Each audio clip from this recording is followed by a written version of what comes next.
Welcome, everyone, to Recovering Wholeness Together with Lynn and Andrea.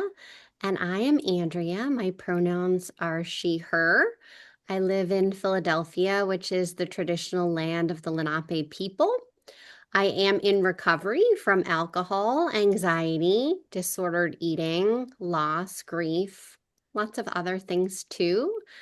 A little bit about me. I'm a licensed professional counselor in Pennsylvania and New Jersey. I'm a certified professional recovery coach with a She Recovers coaching designation, a Reiki level 3 practitioner. I'm an artist and a mom to 2 college-aged kids, young adults, and a 9-week-old puppy. That's new for me. I'm so excited to have you here, Bronwen. I'm going to pass it over to Lynn, my good friend Lynn. Would you like to introduce yourself? Sure, thank you. So I am Lynn. Let's see, I am coming from the traditional land of the Bay Miwok people, which is the San Francisco East Bay area. It's 2:15 p.m. my time. It's 5:15 where Andrea is, and it's 7 a.m. in Australia where Bronwyn is. So this is quite an amazing feat to get all of this organized today. I'm a wife, mother, grandmother to an adorable 3-year-old. I'm a board certified behavior analyst and vice president of clinical operations for a Bay Area company that serves people on the autism spectrum. I am in recovery from alcohol use disorder, anxiety, grief, loss, trauma, all of the things. I am a designated She Recovers professional coach, which is where I met my friend Andrea. And probably one of my most favorite things is that I'm a Reiki practitioner as well. And so that's how we know Bronwen Logan. And we're really excited to bring her on our little show, our little Reiki Girl show. So I'm going to read her bio. Bronwen Logan, also known as Bronwen Stiene, has been teaching the system of Reiki since 1998 and is the co-author of the Reiki Sourcebook and the Japanese Art of Reiki, among other titles. She co-founded both the International House of Reiki and the Shibumi, I'm pronouncing that right, Shibumi International Reiki Association, is the founder of Reiki with Bronwen and one of the co-hosts of the Reiki Women Podcast. And we have had the other co-hosts on our show, Michaela and Carrie. She's also the creator of Shinpiden Plus, her signature online course for Reiki practitioners wanting to go deeper into traditional Reiki from a Japanese perspective. Bronwen describes herself as a writer, animal lover, thinker, podcaster, feminist, and catalyst for spiritual and personal empowerment. Based in the Blue Mountains of Australia, Bronwen teaches from her retreat as well as online with students from all over the world. So, welcome, Bronwen. Thank you for being with us. Lovely to be here. So, there are a million different threads that I could pull to start off this conversation. But I think I want to kind of go into the catalyst for spiritual and personal empowerment. That just when I was reading it, I was like, I want to know more about that because I'm familiar with you as Reiki teacher, Reiki community builder, and podcaster. But I would love to know if you could share a little bit about the feminist and catalyst for spiritual and personal transformation. Yeah. Well, I'm just thinking about which part of that you just mentioned, feminist and that. And I definitely focus in my work on women. And yet I also teach men. Yeah. And there's some beautiful men out there who, I feel for them being tarred with a brush sometimes, but in as a Reiki teacher, I look at who is out there, who I am in contact with, and more than 80% of that audience is women, and I love that. And yet I found that within the Reiki community, of which I'm a part, that there seems to be a predominance of male authority figures, and that, sort of has always irked me. And I would love to see more women stepping forward. I think we very easily sit into a role of allowing the men to speak, to be the ones that hold those positions of power. And, I think that comes from a whole history of religion, for example. I mean, I could be politics, whatever we want, right? We could sort of pull from a whole bunch of areas. But if I were to take religion, of which Reiki is not a religion, but there is that spiritual aspect to it. So that, women giving over their spiritual power to men, and to allow men then to direct that, or, to tell them what they should be feeling, thinking, doing. And for me, I see, I look then at, I see that, but then I look at how, for example, the system of Reiki is promoted, and I see it promoted as something, often the male is the image. If we look at the images, the male is the authority figure, and there's a woman, she's the one receiving Reiki, or, that sort of thing. If I see pictures of meditation, it's often men in meditation, or it's young women who are, 25 in their yoga outfits doing, I would look ridiculous in a yoga outfit, a picture of me in a yoga outfit doing meditation. Well, not ridiculous, but, I would look out of place, because that's not what people think is the image that we hold in this space. And so I've been on a bit of a mission, I have to say, and I on my website, Reiki with Bronwen, I make a point that all my images are women. And as I said, I still yet have male students, right? But yeah, I make a point of that, because it's like, I feel like we need to find the balance and bring the balance back in. And yes, you could say, oh, well, I could just sort of use all men and women. Well, yeah, I could. And, I sort of considered that. But then I thought, for the moment, in this moment, I feel the need to really have women of all ages out there being seen as women who are empowered, can, my idea of the system of Reiki is that our strength comes from inside, not from outside. So it isn't someone doing something to us anyways, and definitely not a male. So, it's really just this whole thing of trying to bring self-empowerment out there as an image, a visual, and also obviously through my words. Now, I have particular groups that I work with online. And as I said, I have women, all over the world, and men who come to these groups. The majority is women. And, they are just so... The women that come, I find, are so powerful from the inside. I never like using that word power. It also seems a very... patriarchal sort of word, right? But, there is this inner sense of knowing and wisdom, and such amazing groups of women. And I love to see the men interact with that, actually, and to see more of what I feel is more of a balance coming about. It's really interesting. I know I'm heading off into this direction. It was not the direction I was going to go, but okay. I had a really funny experience with the podcast, with the Reiki Women Podcast. Well, actually, one of the first experiences I had was with someone who was a male, and told me that we were not being inclusive by calling it Reiki Women Podcast.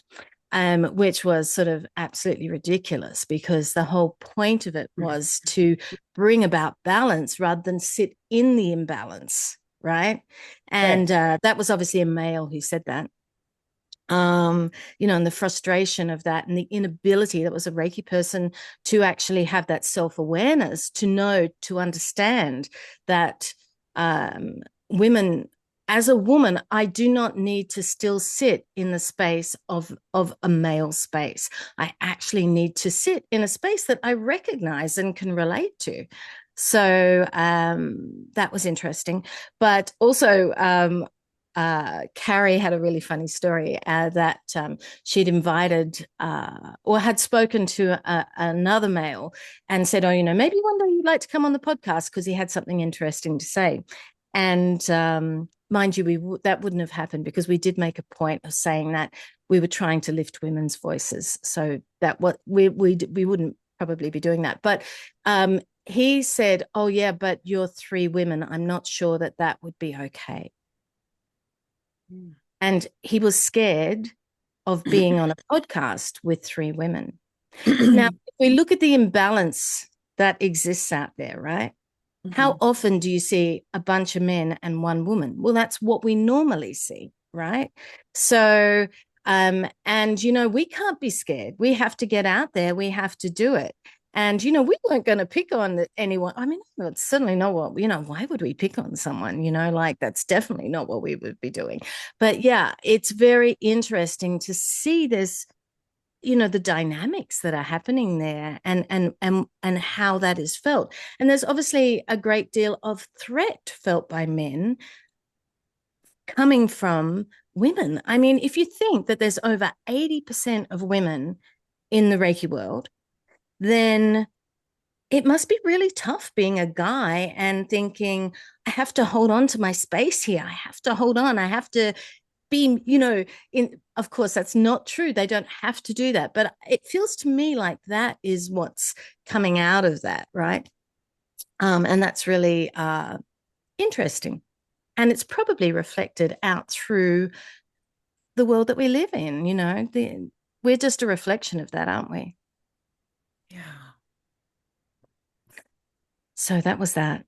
Got that out of the way. I hadn't really thought about it that way, that there's probably an 80-20 split. I know there is, actually. In the field that I'm in, and maybe not quite as close in Andrea's field, but in my field of work, that it's about an 80-20 split the same way. So I work in a very female dominated field, and yet there's a lot of people talk about at behavior analytic workshops and conferences, the presenters are all men. Funny thing, like how does that happen? that you've got 80% women doing the work, and the 20% of the male population is leading. So there's some things that needs a little bit of an adjustment, I think. But yeah, I'm really glad that you guys are doing the Reiki Women podcast and you're holding to that. I love every time I watch an episode, I learn something new and love it. Yeah, it's good fun.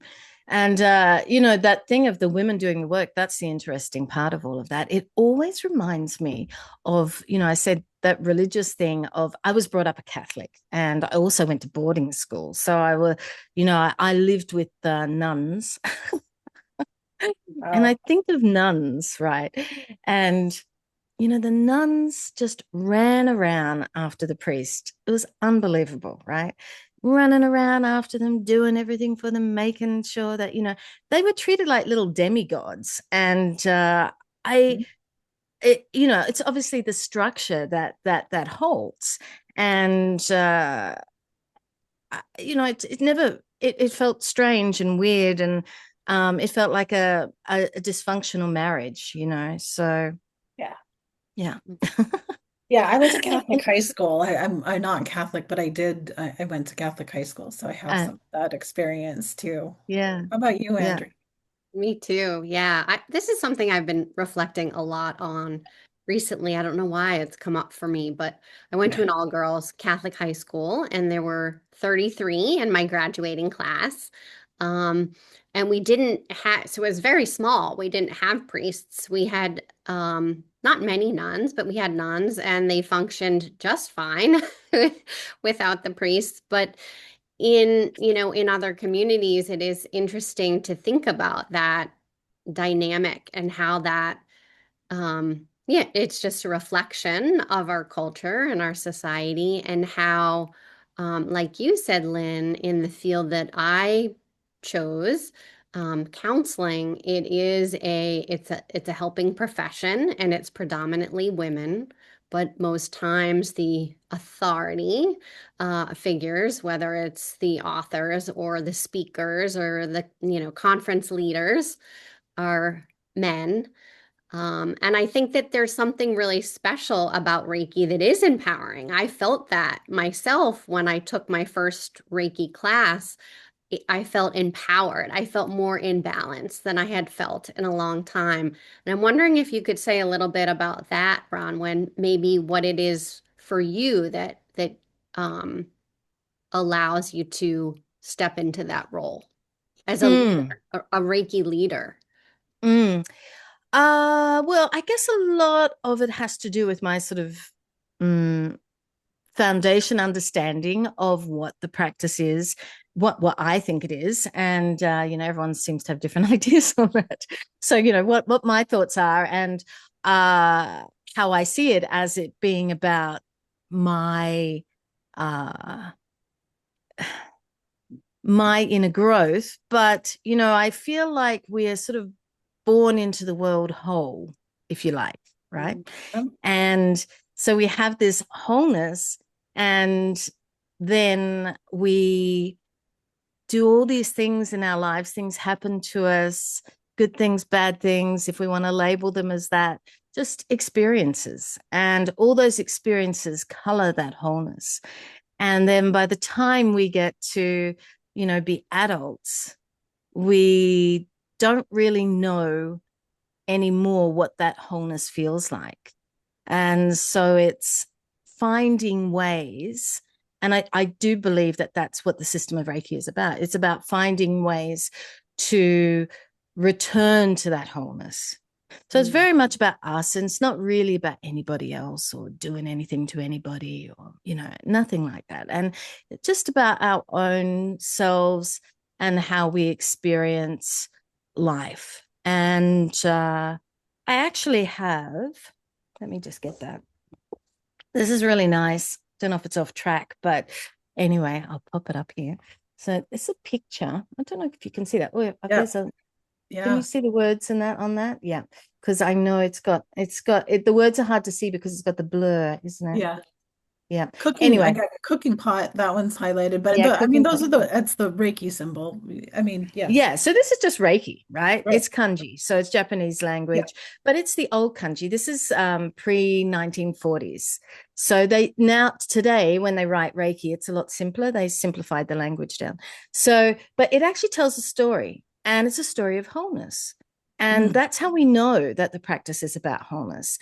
And if I'll just tell you briefly what it is, because it's just really beautiful. So we have the different strokes represent different things, because kanji, so Japanese language, is pictorial. It's images meaning things. Yeah. So like river is lines like that. Mountain is something like that. They represent things. So here, this one is, this is the earth.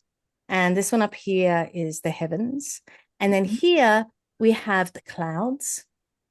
And here we have rain coming from the clouds coming down. Here we have 3 cups or 3 mouths. Yeah. And this is actually representative of us as humans. And I'll explain that in a minute. But this is the wholeness aspect. Yeah.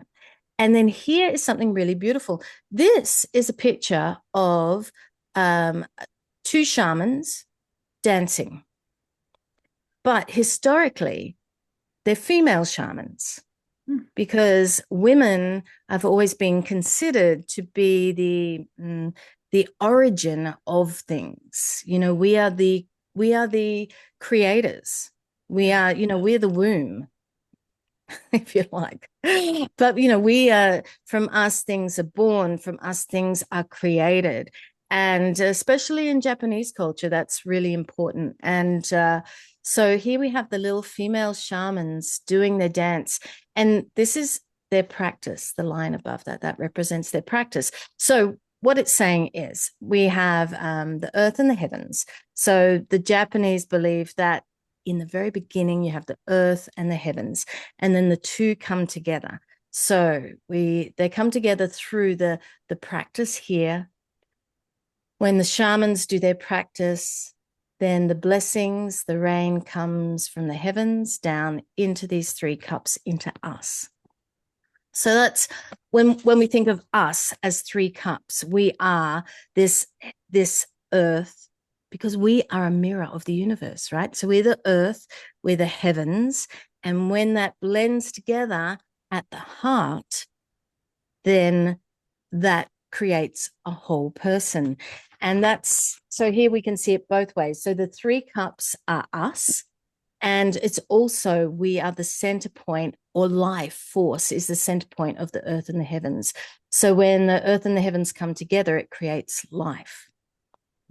Now, life being us, because we're very egocentric being human beings, but really it's everything. Yeah. And I love that it comes together in us at the heart, and it's this heart-centered being, right? That's us. And we are a mirror of the universe. So the universe has its natural way of flowing. We have this natural way of flowing. And that is that wholeness that I was talking about. That's what we're born into. And yet we have all these other things that happen that cover that up. So we need to find our way back. And we do that by doing our practice. Right. So being those beautiful female shamans, being in motion with the universe, flowing with the universe, doing what we should be doing, following our purpose. And, we can see that with the practice of the system of Reiki. We can see it with simple things like the precepts. Yeah. So these guidelines that we're given, 5 simple guidelines. The first, the intro to it, for today only. So being right here, right now, just being present. Yeah. And if we can just be present, then, we talked about like the good and the bad things that happen to us, all those experiences that happen to us. Well, yes, they're there, but if we're present, they're not actually clinging to us, right? Because there's no I'm going to say there's no space for that. That's probably not the right word, but they're not important when we're here in this very simple moment. And the simplicity of just being present is going to mean that all those fears and worries that we have become unimportant in this moment. Yeah. And so the more present that we are, the less that we have to focus on those. And the more that we can focus on being here together and take the pleasure and the awe and the joy of this moment. Andrea was just talking about her puppy and how the puppy is amazed by life, and all the beautiful things that it sees, because it's not too worried about all the fears that it could have about, oh my God, this could happen to me. Oh no, what if, because once this happened to me. So it's not thinking about those things because it doesn't have those experiences. So instead, it's more present in the moment and living that moment. So we have things like the precepts, which really bring us in, and then I guess the last one, being compassionate. For some reason, and maybe you guys can help me out with this one, women tend to be associated more with compassion. Why do you think that is? I don't know why. I mean, I feel like compassion, it's a quality that belongs there for us all to exist in. Yeah, wow, I'm just blown away. I feel like I'm so grateful for this conversation. So many things have come up already that have been on my mind, Bronwen. And compassion, yes, for women. So this return to wholeness, I love the way that you described. I've never experienced that. The older Japanese kanji for Reiki, was just beautiful. It was so moving. Um, I think that the things that happen to us, right? So going back to my example of being a 15-year-old girl who's, growing up in this really uh, sheltered environment with, being in this all-girls Catholic school, Mm, and the messages that I received about what was okay and what was not okay. um, mm, I don't identify as a person, or I didn't identify as a person who's experienced religious trauma, but I've been thinking a lot as a middle-aged person, mom with two mm. kids that are now in college, about how those early messages really shaped me and my sense of self and my identity. And I think that for men, they're getting different messages, right? There's Yeah, more things that are okay for them, right? And so for me, the more that I lean into that compassion for myself, and Reiki feels like a vehicle for that, I can get closer to the present moment. I can get closer to that sense of balance that I notice in glimmers, right? But just the way that mm. you framed that was so helpful for me. Thank you. Well, if you think about the earth and the heavens coming together, and the center point of the universe is this life force, and we're a mirror of that. So we have the earth and the heavens coming together, and it's at the heart, right, is the center. It means that our heart is a mirror of the heart of the universe. So, though we might say that it's life force that's at that center point, it's actually compassion which is at the center point. And it is, if we were to take this story, yeah, then that center point in the universe is fundamental, and that is compassion, and it is fundamental to everyone and everything. What I'm thinking of, and I don't know where this is going to go, so I'm just going to talk and hope for the best. When you're asking about men and compassion, I can't think of her name right now, but you guys will both know who I'm talking about. The female Episcopal priest who Oh, asked our fearless leader yeah, to have compassion in his yeah, presidency, and of course was scoffed at and was just blasted. Um, I love her. yeah. Whatever, I'm spacing her name. But it seems to me, and as you're talking, this is what's coming through, that it's almost like whether you choose a path of compassion or you choose whatever the opposite of compassion is, which seems to be a good half of the world right now, it's like it has a motor on it. And so the compassionate workers, like the three of us and our friends and our community, are ramping up. Right. We're doing these podcasts. We're getting the word out. We're living it. We're embodying it. And it becomes this like motor, like we're going to keep going and we're going to find our tribe and bring more people in it. But the opposite is also happening. It seems like that's collecting energy. And so you've got these two little like balls of energy that are now fighting each other. And I know that there's a lot of women who are supporting this other, non-compassionate, it's okay if you all burn in hell kind of ridiculousness. Sorry, but it is. Um, I don't I don't understand it, but there was a time, so growing up as a white privileged woman in at the time in Los Angeles when I was growing up and now in the Northern California area, but I can remember like, my parents were Republicans and they were very like, you know, um, there's only one way, there's the right way, it's the Christian way, nationalist, God, flag, freedom way. And the only thing that I mean, I just don't have an answer for it, but I do know that the foundation under it is all fear.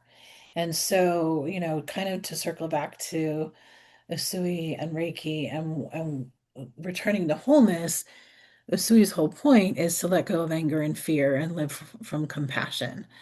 And so that's why Reiki for me is my recovery tool. Like I came from a world where I could have gone that direction. I certainly was surrounded by enough people at one point in time where I could have been a white Christian nationalist, but by the grace of the universe, something happened and I met the right people and I was open to a different influence. And now my life's work needs to be about compassion, compassion for, humans and more than human world, right? It's really important. So, um, this isn't about bashing men. You're right, and that's not what we're doing. But there is something that the world needs to be awakened to and aware of, and the men that in our lives that we know that aren't like that, my husband being one, Yeah. we need them to speak and to join and not be silent either, right? So Yeah. it's important. Thank you for sharing your thoughts. I would love to get a picture of that kanji if you want to send it to me. I would keep Yeah, I that. will. I'll send it to you. Absolutely. Yeah. Um, Yeah. You asked about the catalyst thing too, and my thoughts on being a catalyst are that I am my thoughts are that if I, as a teacher, can help one person, that is enough. yeah. That's my thoughts on that. And that's the way that I function. Yeah. So each person is an individual, unique, and yeah, so I will support that person with the tools that I know in whatever way that I can. And that is, I just think of if I can help that one person, then I'm a happy person. Yeah. Then I'm doing what my purpose is. Yeah. Mm. I wonder if you could tell us a little bit about the offerings that you have. One of the classes that I've taken of yours is something that people don't necessarily even maybe know about, which is the Waka poetry. Um, so you can definitely, I would love for you to share a little bit about like that and why it's so important to you to bring forth the Japanese practice of Reiki. Like you're very Mm, specific about that. And so I yeah. wondered if you could speak to that. Yeah. So look, I see a disparity. I see such a different way of practice, and I think that's confusing for people. So the way I work is that I'm very clear in my understanding, because otherwise, anyway, I think that it just the clarity I need for myself, and that's what I'd like to pass on to my students. And I think that that works. I think that if people are trying to balance like two different ways of doing something, that it's really freaking confusing, right? So I'm trying to move out of that confusion and really just move in a direction that I think is supportive of people, and that is to have one understanding rather than a multitude and picking from here, there. I can't, for me at any rate, that doesn't work. And I think that as a teacher, I need to be able to present that for students, that there is something that there's actually something there, that it's something that I can practice, and therefore I can teach that to them. I can't practice like two conflicting ways of doing something. It doesn't make sense. And I don't feel like I'd be a good teacher. I don't feel like it would be honest. I feel like it would be a marketing technique. if anything. If I were to say, oh, no, yeah, I'll teach you that if that's what you want to learn. What am I teaching? Just something that I read in a book, right? Well, that person could read the book. They'd know as much as, yeah. So my feelings are that I need to for me, I need to live this practice. And that is something then that I would teach people. Yeah. So the differences I see are that one, the Western way of practicing the system of Reiki is very much about doing something. So it's doing something to people, like it's doing symbols on people and making people into level 1s, level 2, level 3. So fine, that's that practice, but it's different to the other practice. The other practice, which is the one that I do, is not about we don't do things to people. We actually I will move into a space, and then that student will move into that space with me. And that student then goes, I remember that because I was born into wholeness. Yeah. So the more that I work on myself, the more that I can move into that wholeness space. And I'm open to that. The student comes into that space, they feel that, they remember it, they begin to move more into that space for themselves because it's a memory of, oh, that's who I am. Oh, yeah. And the more that we do it, the more that they do that, the more that I do it myself. So the practices they do for themselves help them do that. The practices they do with me help them do that. So it's quite a different experience. Even, like I was saying, the attunement process, which is called Reiju in Japanese, doesn't include symbols or mantras.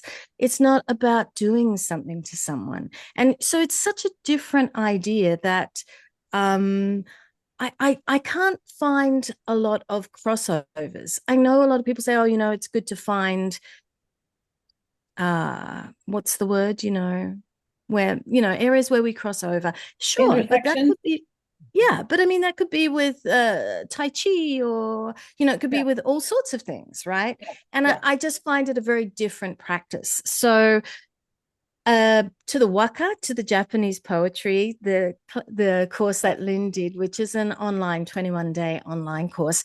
So when the system first started in the early 1900s, the guy who started it, Mikao Usui, he included a number of poems that were written by the emperor of the time into the system of Reiki. He did that for a number of reasons. It was quite popular at the time in Japan for 1,000 years. They have been working with these short poems, and in all different sorts of ways. They would use them in competitions with each other, who could do the best poems. Someone might have to finish off someone else's poem. So, I'd start it, you'd take it over. And the emperor of the times would have competitions where, you would win awards for being great at writing poetry. It was a way of expressing love, a way of seeing nature and expressing awe of nature. And for me, a poem is a beautiful thing. It's like you could take a book and then you could, say take 200 pages of a book, and then you could write a 5-line poem and it could express that book. I mean, that is magic, right? So poetry is unique, and I love that they included poetry into the system of Reiki. The reason why, there's a couple of reasons. I'll tell you, the emperor of the time was changing Japan, and he wrote poetry. So it was a nationalistic time. So a lot of people included poetry because it was written by the emperor, right? But also, there's more to it than that. As I said, it is a cultural element of a Japanese cultural element.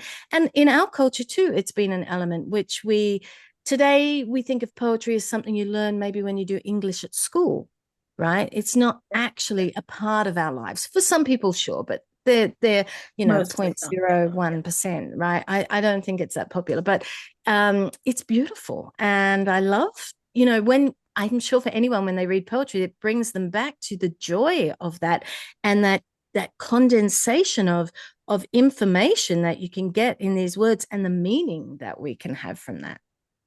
So, so the idea of including poetry at the time, they used to do something called moon viewing. Martial artists used to go out at the full moon. You know, these burly samurai guys would go out at the full moon and they would look at the moon together and they would recite poetry to the moon. And that was only 100 years ago. And that was considered very cool. Yeah. Yeah. So in Reiki, we have these poems. And I looked at a manual from 1974 that belonged to the Japanese Association, Reiki Association. And it says there are two purposes to the system of Reiki. One is the Reiki precepts, because we know that if we live the Reiki precepts, then all the techniques and tools that we learn, they are merely there to help us be the precepts, because the precepts is the point, right? So these guidelines to help us be better, healthier, whole people.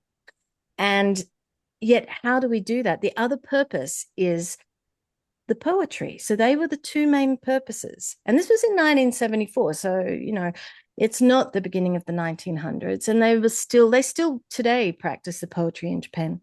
And the other purpose was the poetry.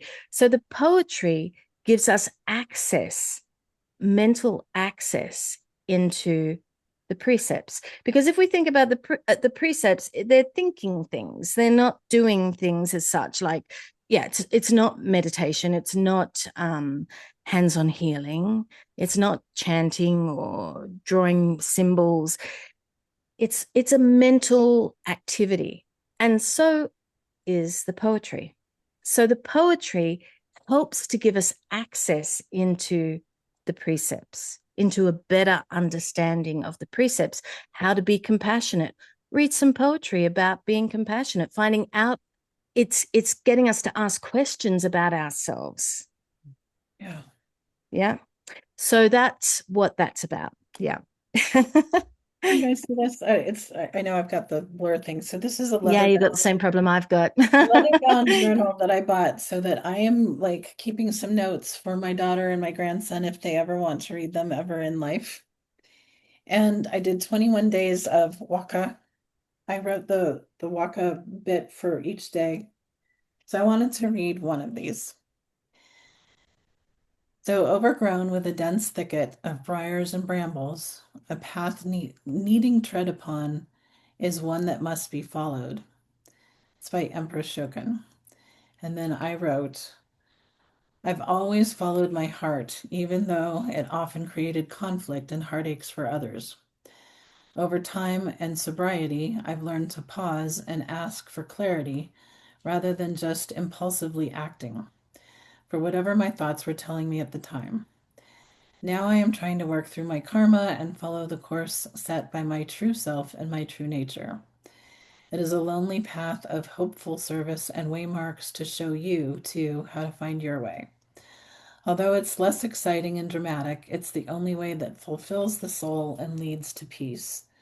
Plus, every now and again, the universe gives me a miracle. So that's what the Waka class has done for me. It gave me these little insights into the precepts that then just like a sponge blew up in my head. And I was like, oh yeah, that makes me think of this part of my life that I'm working on. It's a really simple little, I don't know, $20 course or something. I don't remember, but it was a 21-day practice that someday, hopefully, my grandson will be 30 years old and read, and it'll touch him. And that's the stuff that you're doing. And so I wanted to highlight that. Yeah, and talk about being a catalyst for one person. That's beautiful. I love that. Thanks. One thing that I did forget to mention in all of that is that the empress's wife, also wrote poetry, but it doesn't get talked about as much. However, she wrote absolutely beautiful poems, and that was one of them.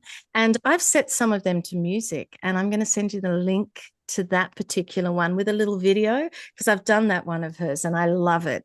So I'll send that to you and you can add it to the show notes because it's very pretty. Yeah. Fabulous. Yeah. But you're just asking about other things that I've been doing. So I also have a fortnightly group that I come together for an hour with. And the first half an hour, we practice the foundation practices of the system of Reiki. And sometimes we do the poetry. Yeah. Because that's some of the foundation stuff. And then the second half of the hour, we will interrogate something. And it's really beautiful, amazing group of people, really wonderful. And then I also do every Friday that we come together for Reiju. I call it Reiju. It's where we sit in the energy together. Yeah. And it's just 15 minutes. And I always say, it's just 15 minutes of your week. And it's just that reminder. I was talking before about remembering that space, remembering that home, that wholeness, that knowing. So that's a beautiful thing to do. And the biggest thing that I've ever done is something that I released this year.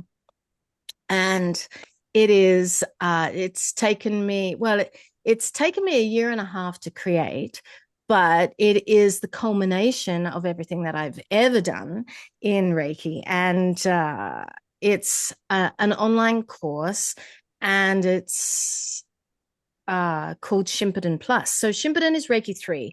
And the whole thing is that I have put together videos, written work, there's quizzes, there's a whole bunch of stuff, and it just takes you through. It's for people who have done Reiki 2 or Reiki 3, and it's to help bring them into the Japanese aspects of the system of Reiki. And it could take, I say it could take up to 5-6 months to do. Some people are zooming through, but they all say to me they're all going back and they're all going to do it again because they love it so much. I've had the most amazing responses from students. And yeah, I know that, this is my work and this is my purpose, and it's really been a beautiful thing to be able to create. So that is, yeah, that's that. That sounds wonderful. Yeah. This has been such a lovely conversation. I wonder if you might share with us, sometimes Lynn and I will have our guests recite the precepts. And I wonder if you might share with us the version that you prefer to share with the students. Okay. I use all different ones, actually. It just Okay, depends maybe on one of your favorites. it just depends what the theme is, I guess, or what we're talking about, or because I guess people understand about the precepts, their translations into English, right? So we can translate them in a variety of ways. We can directly translate them, which probably loses a little of a feeling, yeah. Or we can be so that's quite literal, or we can be really artistic and just totally out there and interpret them, which might be a little bit too loose. So, it's finding that balance, yeah.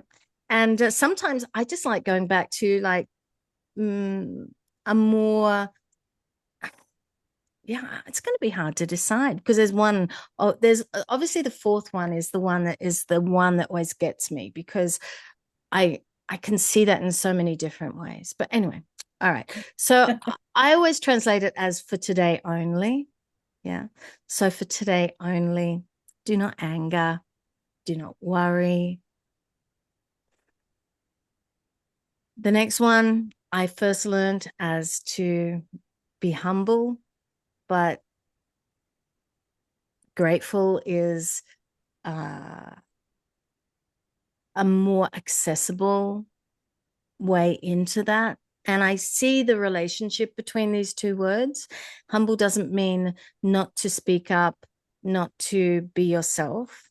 Yeah, it just means not to pretend or make something of yourself that you are not, which relates to the next one, which is then to